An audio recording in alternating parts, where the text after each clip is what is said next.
Hello guys, this is Punit and I'm a price action trader. I generally trade E-mini futures contract. It's the US markets, but I also do end of day reviews on the Nifty chart. So let's get to it then. If you see, this is a huge gap up from yesterday's high, yesterday's close, and yesterday's low.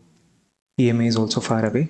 So it's not good to trade on the long side. It's better to wait for EMA to catch up and then find a structure you could trade on the long side. Or you could wait for a reversal attempt to go short. So the first bar, if you see, it's a decent enough closing bull bar, followed by another strong closing bull bar. The third bar was a huge reversal bar. But can you go short one tick below this? You can. It's better to wait for a second entry. It has higher probability of success than an inside bar. This bar is entirely within the range of this big bear bar. The high and low of this bar is within the range of high and low of the bear bar. So this is an inside bar. Followed by another bull bar, strong closing bull bar. Okay, this bar, if you see, it's a bull doji bar with a small body and small range. Compared to these two bull bars or any of these bars, this bar is very small in range and also has a very tiny body. So this was the first pause. This is the second pause. What do I mean by pause? Bulls try to take the price higher once. This was the first pause. Again, try to do the same thing. This is the second pause. Strong closing bull bar again. And then again a pause bar. This is the third time price is trying to do something against the bulls. So this is acting as a wedge top. If this pattern is not clear on the 5-minute time frame, also this was 1, 2, 3, another wedge top. You could have sold here and made scalp profit. Here again, first attempt, second attempt, third attempt. So you could have gone short here on the 1-minute time frame, hope for a scalp down. Since this 1, 2, 3 push is clear on the 1-minute time frame, I'll go back to the 5-minute time frame. So you short one tick below this inside bar. So inside bar also acts as a second entry.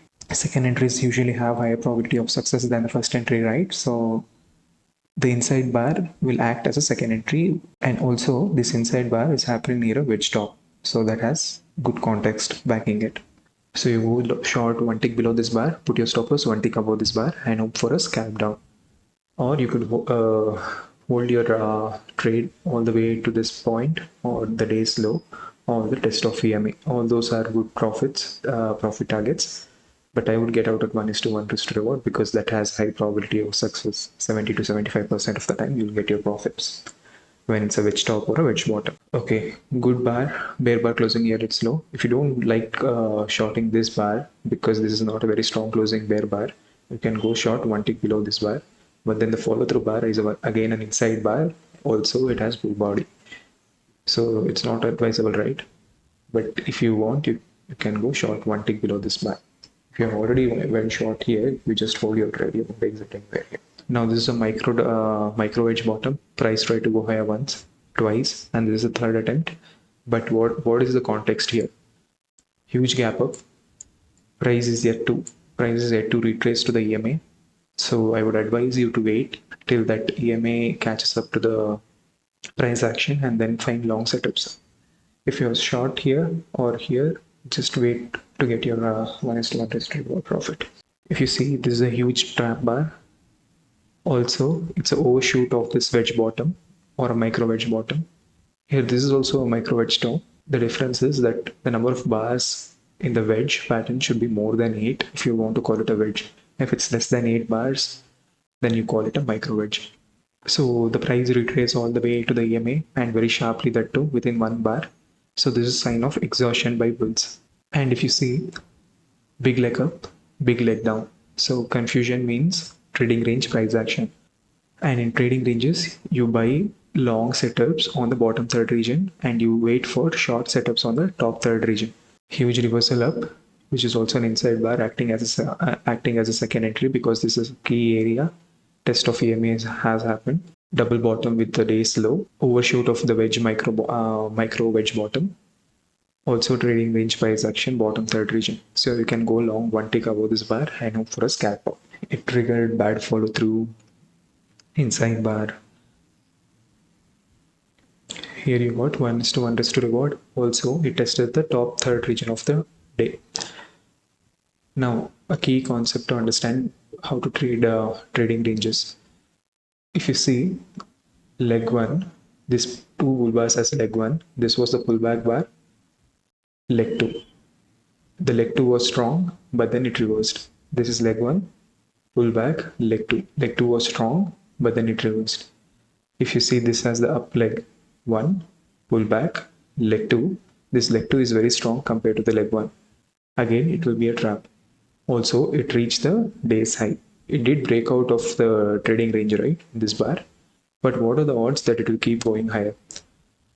Markets have inertia. 80% of the time, they will try to do the same thing which they have been doing. If they are in a trading range, the market will try to remain in the trading range. If it's in a bull trend, it will try to remain in that bull trend 80% of the time. That means only 20% of the breakouts of from the trading range will succeed. So it's better to wait for a short setup on the top third region. Okay, first signal, but it's an inside bar. Can you take this short? You can. Put your stop loss here and take an entry one tick below the bar's low and hope for a scalp down. It's better to wait for a second entry because this bar is coming after 1, 2, 3, 4 strong closing bull bars. So they have to get their microsecond leg, and then that will be a second entry. But this is also a second entry because it's an inside bar. I would prefer an actual second entry. Okay. If price goes one tick below this bar, you can go short there and put your stop loss here or on this bull bar's high. Did it trigger? It didn't. And those who went short here, they got their stop losses hit. This bar's low did not go one tick below this bar's low. Whoever wanted to go short one tick below this bar and put their stop losses here or here, their entry criteria didn't get met by this bar's low. Now, if you see again a reversal bar, can you short this? You can. It is also a second entry.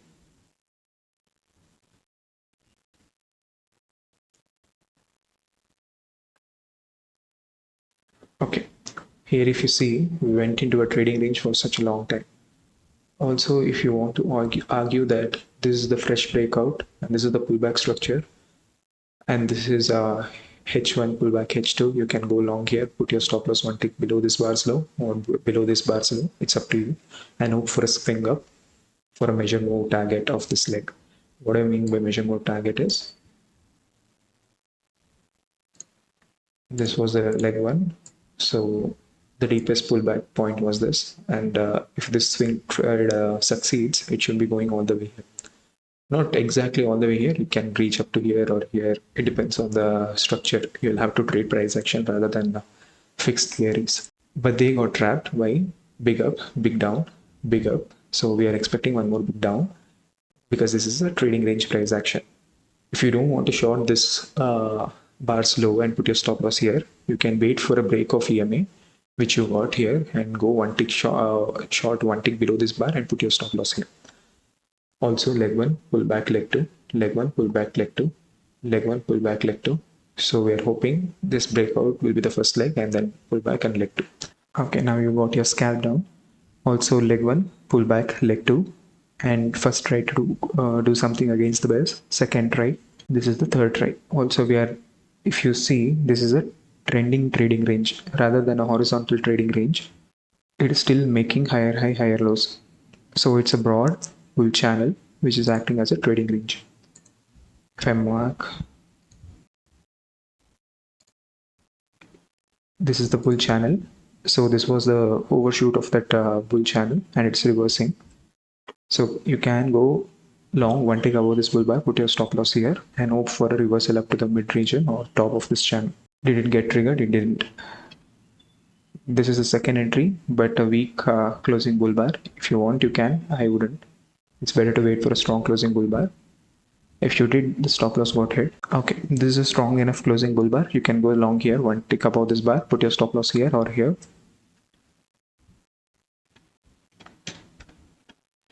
And we still have 15 minutes left for the day to close. Either we'll get our 1:1 risk reward or our stop loss will be hit.